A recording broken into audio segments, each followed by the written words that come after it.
Hey guys, how you doing? This is Manga etc. and I'm here today to bring you a One Piece discussion video. Now the reason I decided to do this video on this topic is because I feel that is something that is just lost, like just completely lost within the awesomeness of which is the One Piece story. So I decided to do my video on this topic. So before I jump into the video, I'd just like to remind you of everyone's dreams. So we've got Luffy, his dream is to become king of the pirates or pirate king. We've got Zoro, who wants to be the best swordsman in the world. Sanji, his dream is to find all blue. Usopp, he wants to become a brave warrior of the sea. We've got Nami, she wants to map out the entire world. Chopper, he wants to become a great doctor that can cure any disease. We've also got Robin, she basically wants to find out the truth of what happened in the Void Century. We've got Brook, he wants to reacquaint with his long lost friend Laboon. And we've got Frankie as well, who he just basically wants to create a ship that is just good enough to reach the end of the Grand Line.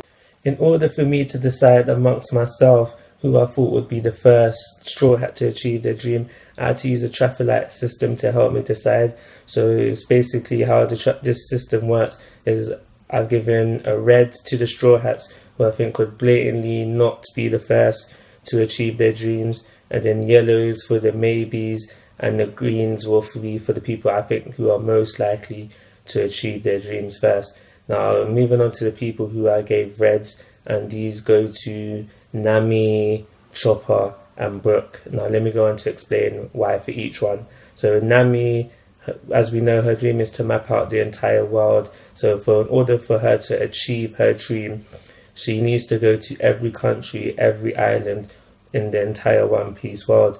And this will not be possible. I say this is not going to be possible to happen within the story of One Piece. I think it will happen later. When One Piece is wrapping up the last chapter, you will see so and so years has passed and Nami has finally achieved their dream. Why I think this is because we know that countries do get skipped. We know already that like they travel on a certain path and like countries do get skipped. So Nami has to visit all these countries in order for her dream to be achieved. Moving on to Chopper, similar thing. He wants to be a doctor who can cure any disease. So he has to go to I feel that he has to go to every country, learn about every disease. Not even just that, he needs to go to every country just so he can, like, you know, study their plants, study their medicine systems. So he can therefore know about every sort of medicine and also know about ingredients. So he can create his own medicines for the diseases that have not been cured yet. And I think that this is too much I think this is too much to happen during the story of One Piece, and I also think that this will be covered later at the last chapter when you get the flash forwards of what they're all doing now, if they're still pirates and if they're not pirates anymore. Moving on to Brook, we know that he wants to meet with his long lost friend Laboon, and I don't see this happening because we know that Laboon is on the other side of the world, so there's no way that Brook will be first.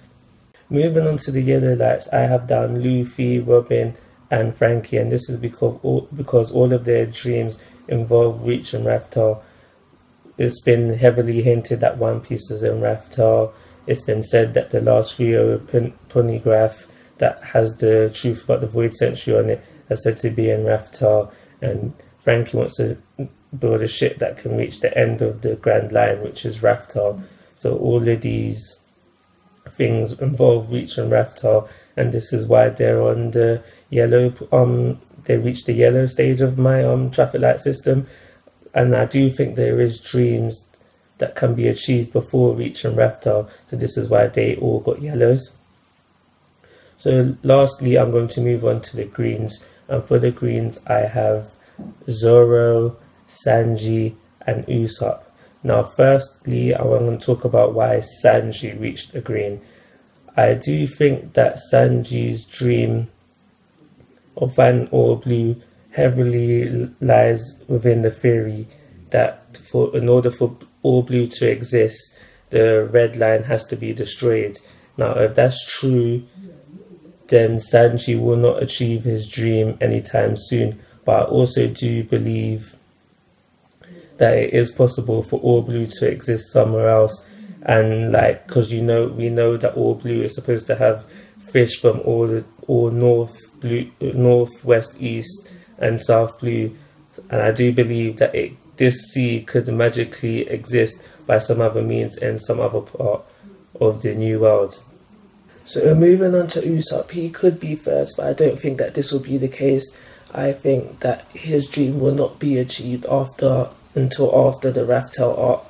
And I think this is because Usopp will have the mindset of where he feels that because it's been to the most dangerous part of the New World, the Grand Line, he would no longer have nothing else to fear. So he will just, after that arc, he will lose his scaredy cat ways and be able to just stand in front of anybody, just confident, strong, and able to do what he needs to do to deal with the situation.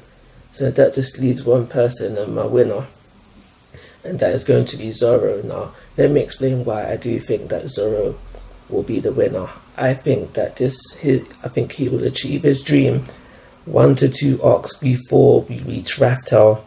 I do think that this is when he will finally face and defeat Mihawk, and this will happen, like I said before, 1 or 2 arcs before Raftel. Now, a lot of people might not like this idea and probably be saying, no, he's going to fight Shiryu for the title of World's Best Swordsman, but I don't think that's going to be the case. A lot of other people will be thinking that if he does fight the strongest swordsman 1 or 2 arcs before Raftel, then how can his final opponent be stronger than him? And to that, I have to ask you, do you honestly think that the Straw Hats opponents are getting stronger arc after arc? And I'll give an example for this. Enen's Lobby, you see Zoro versus Kaku. Straight after Enen's Lobby was Thriller Bark, and Zoro versus that zombie, I've forgotten his name right now. Do you honestly think that Kaku was weaker than Ruma? That was his name.